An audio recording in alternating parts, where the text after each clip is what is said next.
Hello everybody, నా పేరు doctor Sphoorthi. నేను consultant fertility expert at Avni fertility and andrology Kukatpally branch.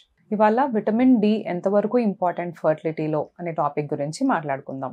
అసలు విటమిన్ డి అంటే ఏంటి? Vitamin D it's a fat soluble vitamin అన్నమాట. సో ఇది 2 ఫార్మ్స్ లో ఉంటుంది. D2 అండ్ D3 2 ఫార్మ్స్ లో ఉంటుంది. సో దీని ప్రొడక్షన్ ఏంటి, how is it produced and how is it important చూసుకుందాం. దీని ప్రొడక్షన్ ఏంటంటే నార్మల్ గా 80% స్కిన్ లో ప్రొడ్యూస్ అవుతూ ఉంటుంది, ఇంకా 20% మాత్రం డైట్ లో. సో ఈ 80% స్కిన్ లో ఎలా ప్రొడ్యూస్ అవుతూ ఉంటుందంటే, మనం ఎప్పుడైతే సన్ కి ఎక్స్పోజ్ అవుతామో కొన్ని ఎంజైమ్స్ వల్ల విటమిన్ డి ప్రొడక్షన్ అనేది జరుగుతూ ఉంటుంది అనమాట. సో ఏ టైంలో ఎంతసేపు ఎక్స్పోజ్ అవ్వాలి అంటే, నార్మల్గా 11 o'clock to 1 o'clock మధ్యలో ఒక 15 to 20 minutes జస్ట్ మన ఫేస్, నెక్, హ్యాండ్స్ ఇవి ఎక్స్పోజ్ అయ్యేలాగా without any sunscreen expose అయ్యేలా చూసుకుంటే మనకి విటమిన్ డి అనేది సింథసిస్ అవుతూ ఉంటుంది. అదే డైట్ అనుకోండి, డైట్ లో అయితే కనుక కర్డ్ కానీ, ఎగ్స్ కానీ, మిల్క్ కానీ, ఇప్పుడు ఫార్టిఫైడ్ ఫుడ్స్ అని వస్తున్నాయి. అంటే మనకి గవర్నమెంట్ ఏం చేస్తుందంటే కొన్ని ఫుడ్స్ లలో విటమిన్ డి ని ఇంక్లూడ్ చేసి ఆ ఫుడ్ సప్లై చేస్తుంది అనమాట. సో ఇవి ఫార్టిఫైడ్ ఫుడ్స్ అంటారు. సో ఈ ఫార్టిఫైడ్ ఫుడ్స్ ఇవన్నిటి వల్ల మనకి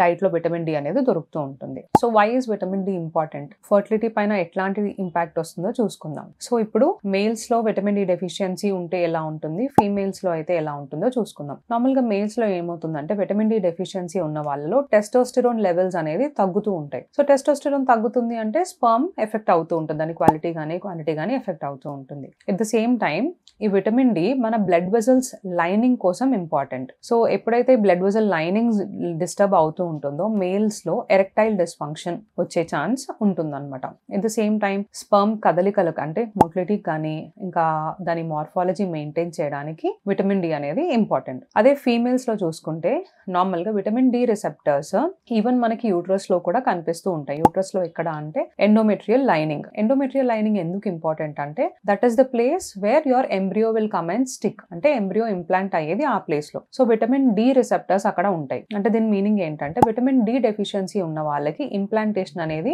తగ్గిపోతూ ఉంటుంది. సో దానివల్ల రికరెంట్ ఇంప్లాంటేషన్ ఫెయిల్యూర్స్ వస్తూ ఉంటాయి అనమాట. ఎట్ ద సేమ్ టైం మన విటమిన్ డి ఏంటంటే హెల్దీ ఎగ్స్ కోసం, అంటే మన ఫాలికల్స్ డెవలప్మెంట్ కోసం, హెల్దీ ఎగ్స్ కోసం ఇంపార్టెంట్. విటమిన్ డి డెఫిషియన్సీ వల్ల ఏమవుతుందంటే ఫాలికల్ హెల్త్ ఎఫెక్ట్ అవుతుంది. సో దానివల్ల ఏమవుతుందంటే AMH లెవెల్స్ డిస్టర్బ్ అవుతూ ఉంటాయి. At the same time vitamin D deficiency ఉన్న వాళ్ళకి ప్రిమెచ్యూర్ ఓవేరియన్ ఫెయిల్యూర్ లోకి వెళ్లే ఛాన్స్ ఉంది. అంటే మెనోపాజ్ లో ఎలా ఉంటుందో అలా చిన్న ఏజ్ లోనే మెనోపాజల్ సిమ్టమ్స్ వచ్చే ఛాన్స్ ఉంటుందన్నమాట.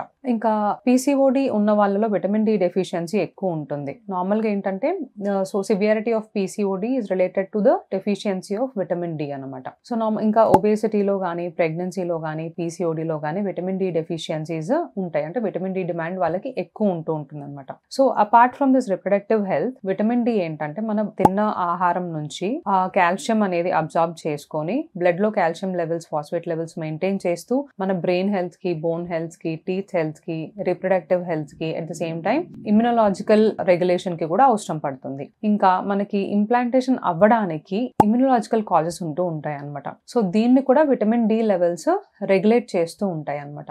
సో విటమిన్ డి డెఫిషియన్సీ ఉంటే ఏం చేయాలి అంటే కనుక, మీకు సప్లిమెంట్స్ ఇస్తారు మీ డాక్టర్. మీ విటమిన్ డి లెవెల్స్ చూసి సప్లిమెంట్స్ ఇస్తారు. సో ఆ సప్లిమెంట్స్ తీసుకొని విటమిన్ డి లెవెల్స్ కరెక్ట్ చేసుకోవచ్చు. Thank you.